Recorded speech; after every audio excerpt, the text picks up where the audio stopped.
Ok? Agora, dando continuidade, o segundo momento. Eu gostaria de, em nome daqui das fundações, de chamar os representantes de cada partido que compõe, naturalmente, que tem cada fundação que está presente, começando pela chamar a presidenta do Partido dos Trabalhadores, Gleisi Hoffmann, para usar a palavra.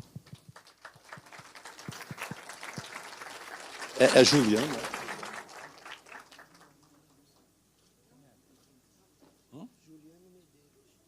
Boa tarde a todos e a todas que estão aqui. Quero cumprimentar a mesa, os presidentes das fundações, também louvar a iniciativa.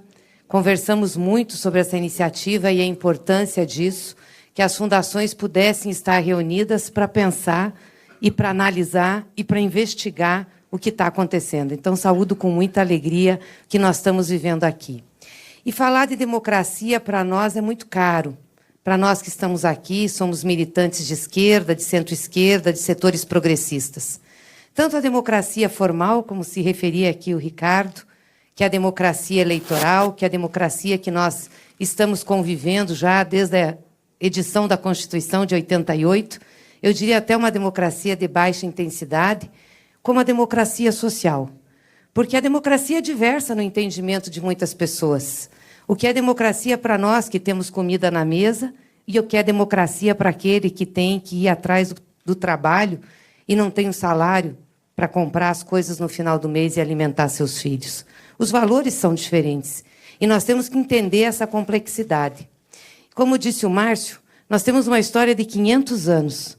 O período mais longevo de democracia que nós tivemos na nossa história é esse que nós estamos vivendo e que está sendo atacado agora por esse governo. São 30 anos e iniciou com a Constituição de 88. Porque a maior parte do tempo esse país foi colônia.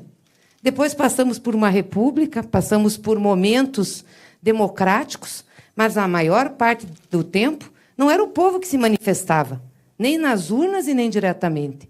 Então foi com o advento da Constituição de 88 que, de fato, nós conseguimos ter um processo democrático de eleição dos nossos representantes e participar efetivamente, a cada 4 anos ou 2, do processo eleitoral brasileiro. Mas é tão grave isso que basta a gente lembrar que até 2003, 2004, nós vivíamos com uma chaga no Brasil que era normalizada na nossa sociedade, que era a fome. E para nós termos efetivamente democracia, nós temos que ter as pessoas com acesso àquilo que é mínimo à sua dignidade, que, aliás, é um direito animal comer. Mas achava-se no Brasil que a fome era natural, fazia parte da paisagem, ou porque era um desígnio divino, em muitos casos, ou porque a pessoa era vagabunda e não tinha capacidade de trabalhar. Não se falava da oportunidade, não se falavam dos programas, não se falava do Estado como condutor do bem-estar social. O que nós conquistamos nesses últimos anos, em termos de bem-estar social, é algo muito pequeno perto daquilo que precisávamos conquistar. E olha que é muito grande perto da história que esse país tem. Mas nós tivemos o primeiro degrau de uma democracia melhorada e da conquista de um pequeno estado de bem-estar social. E nem isso as elites brasileiras aguentaram. Nem isso as elites brasileiras suportaram. E tiveram que intervir para que não continuasse. E sabemos como interviram. Não foi através de um processo eleitoral. A eleição de Bolsonaro ela é consequência de um processo de golpe contra a nossa Constituição. E não falo aqui só porque Dilma foi presidente do PT, do meu partido, aliás, foi presidente também de uma composição política, mas porque naquele momento se rasgou a Constituição Federal. Naquele momento se desequilibraram as instituições que também eram frágeis. E aí nós estamos vivendo o que estamos vivendo. E quando nós temos crise no sistema financeiro, no sistema econômico, e o capitalismo é pródigo em crises, com ciclos menores, maiores, mais intensos ou menos intensos, muitas vezes a saída é o autoritarismo. Porque a agenda que essa gente quer implantar para o Brasil não é possível na democracia. Não é possível na democracia formal. É por isso que nós estamos vivendo um período que vai se caracterizar autoritário. E aí o Renato tem razão. Nós estamos vivendo uma transição de regime. Não é eleição dentro de um regime que nós tínhamos conhecido. É uma transformação, porque senão eles não vão implantar a agenda ultraliberal que eles querem implantar. Não vamos nos esquecer que Paulo Guedes é representante da Escola de Chicago. Aqueles que implantaram no Chile o modelo mais liberal da América Latina. O Chile é o país onde nós temos mais suicídio de pessoas idosas, porque implantaram lá uma reforma da Previdência com base na capitalização, que é a mesma que eles estão trazendo para o Brasil. O Chile está revertendo e eles estão trazendo. É uma loucura isso. Essa gente não implanta algo assim se não for com a força e com o autoritarismo. Eles querem privatizar todas as empresas. Aí disseram que vão ter 3 exceções: a Petrobras, o Banco do Brasil e a Caixa Econômica, mas vão ficar mais magrinhas. O que a gente pode entender disso? Estão entregando nossas riquezas. O pré-sal, que é a maior riqueza que nós tínhamos descoberto, já está tendo seu regime mudado. Nós vamos deixar de ter a partilha para ter a concessão simples do petróleo. Tem os interesses por trás disso? Ou nós achamos que a soberania não está sendo atacada aí? Então, essa gente não veio para brincar. A política internacional de posicionamento desse governo é uma afronta à nossa soberania. Nós voltamos a dar amém aos Estados Unidos, bater continência à bandeira americana. Estamos de costas para o Mercosul, rompendo mercados que nós abrimos. Não estamos mais falando da autodeterminação dos povos, da soberania. E estamos com o risco e iminência de uma guerra no continente latino-americano. Qual foi a última guerra que nós participamos? A Guerra do Paraguai, gente. E eles estão incentivando uma guerra. A troco do quê? E por quê? É muito grave o que nós estamos passando. Nas questões sociais, então, nem se fala. As questões sociais são, para eles, detalhes. O povo está passando por uma situação de aperto, de arroxo, de desemprego. Eles estão cortando programas sociais, o Bolsa Família. A emenda constitucional 95 está em vigor. E mais do que fazer uma guerra aos pobres, que é isso que está acontecendo, eles estão fazendo uma guerra a valores humanitários. Isso é um governo que escolheu como seu inimigo a educação, os professores, a autonomia das universidades. E faz um discurso ideológico, disputa ideias, defende o retrocesso e não tem vergonha. Eles são muito perigosos, porque eles acreditam no que eles falam.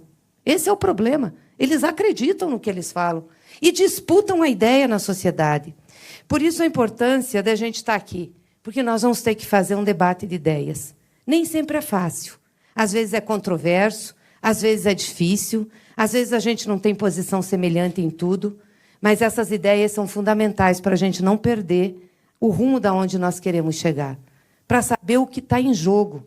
O que está em jogo quando os Estados Unidos dizem que o Brasil tem que mudar, por exemplo, a embaixada de Tel Aviv para Jerusalém. O que está em jogo quando pregam que tem que fazer intervenção na Venezuela.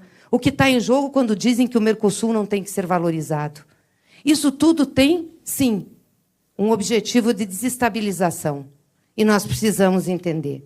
Por isso, acho que as coisas não vão ser fáceis, porque também estão em jogo os direitos básicos. Nós passamos ontem por um constrangimento que eu achei que jamais passaríamos. Não deixar o presidente Lula velar o seu irmão. Algo que é concedido direito de milhares de presos, e é concedido todo ano. Aliás, a média dos últimos 4 anos foi de mais de 12 mil pessoas sendo liberadas para velar os seus parentes. Mas Lula não pôde.